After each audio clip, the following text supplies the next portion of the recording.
Salut à tous! Aujourd'hui, je vais te faire un petit tuto pour te dire comment activer le DLSS 4.5 sur ton PC. Mais avant ça, petite piqûre de rappel.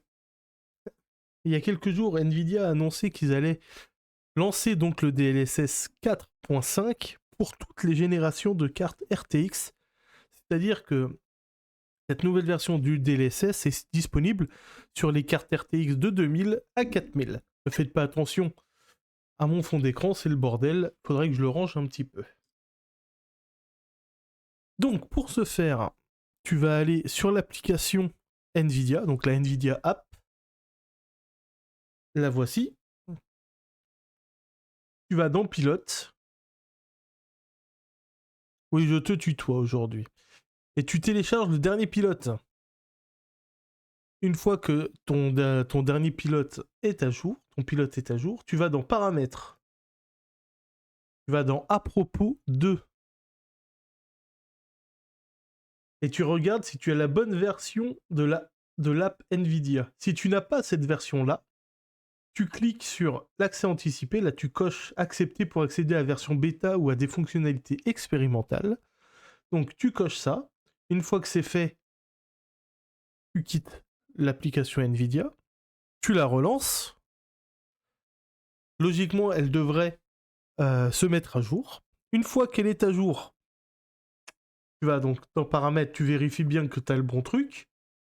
Tu vas dans graphisme, dans paramètres globaux, et tu cherches remplacement DLSS, paramètres prédéfinis du modèle.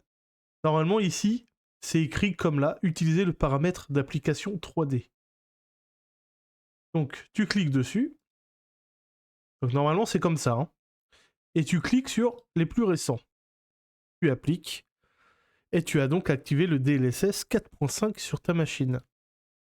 Pour ce faire, il y a une liste de jeux compatibles avec le DLSS 4.5. De tête comme ça, tu dois avoir Black Ops 7, Assetto Corsa Rally, hein, c'est le jeu que je viens de tester. T'as Assetto Corsa Rally, t'as Projet Motor Racing. Donc je compte le tester avec PMR pour voir un petit peu. Enfin bref, quand tu le mettras à jour, tu auras la liste. Je crois qu'il y a 77 jeux compatibles à l'instant T. Bien évidemment, il y en aura plus dans le futur.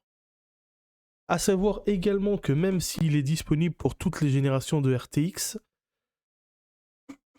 paraît-il que c'est plus efficace avec des séries 4000 et 5000. Ok. Donc n'hésitez pas à me dire si vous avez une génération avant les générations 4000, si ça fonctionne bien ou pas. Et pourquoi Nvidia donne le DLSS 4.5 à tout le monde? J'ai envie de dire, parce que vous n'êtes pas sans savoir qu'il y a une pénurie.